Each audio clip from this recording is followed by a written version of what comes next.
അടിത്തറയല്ല, അത് അതിനും താഴെ അടിത്തറയുണ്ട്.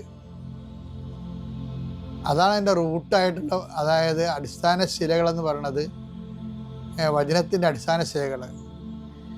അത് ചിലപ്പോൾ ഓരോ അപ്പോസ്തലന്മാർ ഒരു അപ്പോസ്തലൻ പറഞ്ഞത് അത് പൂരിപ്പിക്കപ്പെടുന്നത് വേറൊരു അപ്പോസ്തലൻ്റെ വചനങ്ങളിലൂടെ ആകും. അങ്ങനെ എല്ലാം അങ്ങനെയാണെന്ന് പറയുകയല്ല, നമ്മളിങ്ങനെ ഫലത്തിൽ അങ്ങനെ കണ്ടുവരുന്നുണ്ട്. ഉദാഹരണത്തിന് ഇപ്പം പാപം നിയമലംഘനമാണ്. 1 യോഹന്നാൻ 3:4 പാപം ചെയ്യുന്നവൻ നിയമം ലംഘിക്കുന്നു. പാപം നിയമലംഘനമാണ്.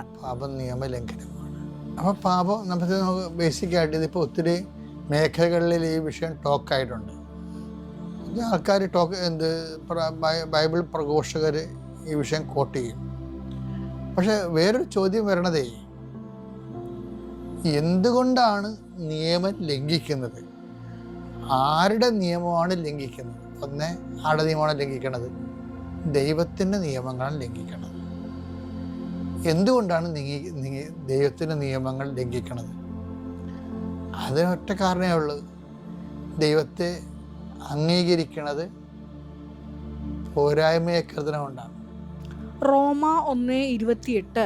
അപ്പൊ റോമ 1:28 ദൈവത്തെ അംഗീകരിക്കുന്നത് പോരായ്മയായി അവർ കരുതിയത് നിമിത്തം അധമ വികാരത്തിനും, അത് പിന്നെ അധവികാരങ്ങൾക്കും അനുചിത പ്രവർത്തികൾക്കും അത് പാപത്തിലേക്ക് വിട്ടുകൊടുത്തെന്നാണ് പറയണം. അതിൻ്റെ വിഷയം എന്ന് വെച്ചാൽ, എന്തുകൊണ്ടാണ് പാപം നിയമലംഘനമാണ്? നമ്മുടെ ചോദ്യം എന്താണ്?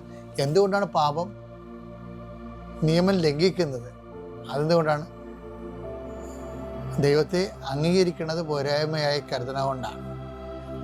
പിന്നെ ദൈവത്തെ എന്തുകൊണ്ടാണ് അംഗീകരിക്കുന്നത് പോരായ്മയായി കരുതണത്? ദൈവത്തെക്കാൾ വലിയ ദൈവമായിട്ട് വേറെ ആരെയോ കരുതണകൊണ്ടാണ്. അതുകൊണ്ടാണ് നിന്റെ കർത്താവ് ദൈവം ഞാനാകുന്നുവെന്ന് നമ്മൾ ഈ പന്തിയിൽ തന്നെ ഈ ദിവസം കേട്ടിട്ടില്ലേ? ഈ നമ്മുടെ കൂടെയുള്ള അപര ദൈവങ്ങൾ ആണ് ശരിക്കും പറഞ്ഞാൽ നമ്മളെ മുമ്പ് പറഞ്ഞതുപോലെ ദൈവത്തെ അംഗീകരിക്കാൻ ബുദ്ധിമുട്ടുള്ള ആൾക്കാരുടെ നമ്മളെ മാറ്റണത്.